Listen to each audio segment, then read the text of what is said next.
Peach Red and the Empty Road by McLachlan. 2. The beginning of my consciousness. I recognized my revelation, together with my newfound memories, followed a dream I had on the night before my crash. In my dream, I seemed to be dictating and writing, both at the same time. Writers are like God, in that they have the same creative power and a certain omniscience. At one point, I awoke with shock from my dream, as realization came with a kind of spiritual awakening. Sweating, my clothes wringing wet, my heart pumping, I changed into fresh t-shirt and shorts and quickly fell back into my dream. Someone was speaking.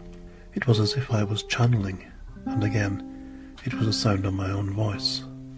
I said, I wrote, I shone myself on paper, and from its surface rose an undulating effect, a resonating mirror. Layers of thought reflecting my mind's dance, my fingers' play, and wonderful Borges chimera, rather than its Serengeti veldt, swam on the ocean's surge, all beasts seeking the will to freedom, the urge to become.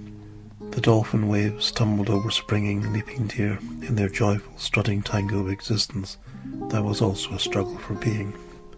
From this heaving happiness gradually grew a solitary figure of bluish tinge, and with this emergence came awareness, came the realization of terrible loneliness. An almost wild search for other ensued. "Where's the dream I had?" said my glorious creation. "Here it is," I said, answering this outrageous request in clicking speech of dolphins. "But I saw this from my before, and I wasn't alone." "You're not alone," I said. "Not now, not ever." "Then why do I feel this sadness?" "I feel it too," I said, now. In shock, I understood that I reflected my creation, became the object of my object, in spectacular role reversal. And in this world of light came a darkness so fierce I lost my breath, becoming blind to all the beauty around. I sensed this rising blue image, more water than firmament, starting to forget me.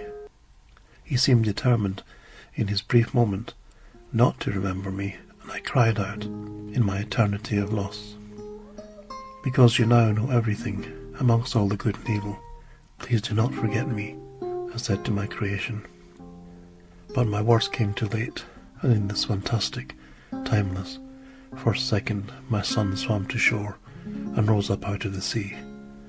There, naked, upright, at last on 2 feet, even though still he was composed mostly of water. In this first moment of consciousness, I saw the endless run begin, and all the water in the cosmos rose to my eyes. The wail of creation sounded, a deep moan that womb babies and meditation would sometime later reveal as Om, meaning the giant sleeper awakes into the dawn of chaos. And coming to earth, like Icarus' father, I saw my son had cast off his feathers and fallen into the body. It was as Socrates, writing as Plato, would later tell. This beginning of consciousness was also the simultaneous birth of the unconsciousness.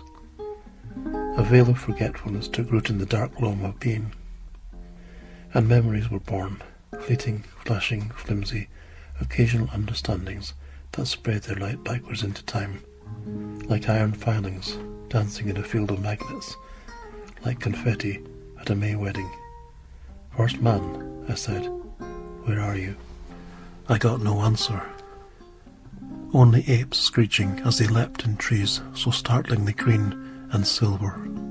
I'm waiting still, even now, for that response, which I know may never come.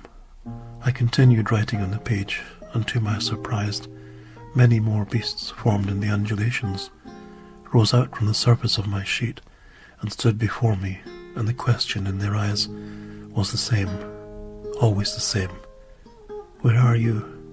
And why are we here?" I heard 1,000 voices scream, "Please tell us why." "It's because I loved you," I heard my voice, shouting the answer, but knew also in that same moment you could no longer hear my voice, consumed as you were by your chagrin. "It's Because I loved you. The silence of their answer filled the universe, and so it became a place of incredible noise, while the quietness echoed from Sirius to Venus, from Arcturus to Aldebaran, all down the sword of Orion, which I meant to be Michael's weapon of truth, reflected in the heavens. Quietness can be so noisy, silence so loud. Then I remembered why I started this tumult amidst a frightening solitude, this vast expanse that radiates as nothing when I think of you. Then I knew you must be like me. You came from heaven, forgot your beginnings, and spent the rest of eternity searching for that which you believed you had lost. And so it is. Together we gaze at heaven's gates in amazement, wondering when we may come there, back to that imaginary place where somehow we remember we belong. And I heard the sound of words in my head, more clearly now. My muse. In my mind's eye there she was, Calliope, tablet and stylus in hand, and to me her speech sounded like the voice of God. Even although I know you have utterly forgotten me, said the soft benevolence of Calliope, I still love you. You talk of Jesus as the only begotten Son of God, but this is a lie. You are all, each one, my children, and I am unable to do other than love you. Some people may tell you that you are going to hell, that you are a lost and sinful person. I tell you that whoever says these words to you has already placed themselves in hell. Hell is the place disconnected from me, and I would never say to my children, you are going to hell. Anyone who says or thinks that simply does not understand me. Not at all, not even a little. We feel abandoned just looking at heaven's gates. None, not even me, can go alone into heaven. What kind of creator would I be, just sitting alone by myself in heaven, watching you struggle? Such a God is a lie. Only when we hold hands can we move towards a real home. It seemed to me then that this is consciousness. This is healed consciousness. This realization is the real beginning of consciousness.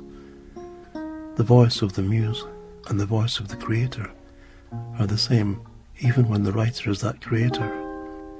This is your destiny, they say, because I love you. When you know this, you may yet rise to blind the sun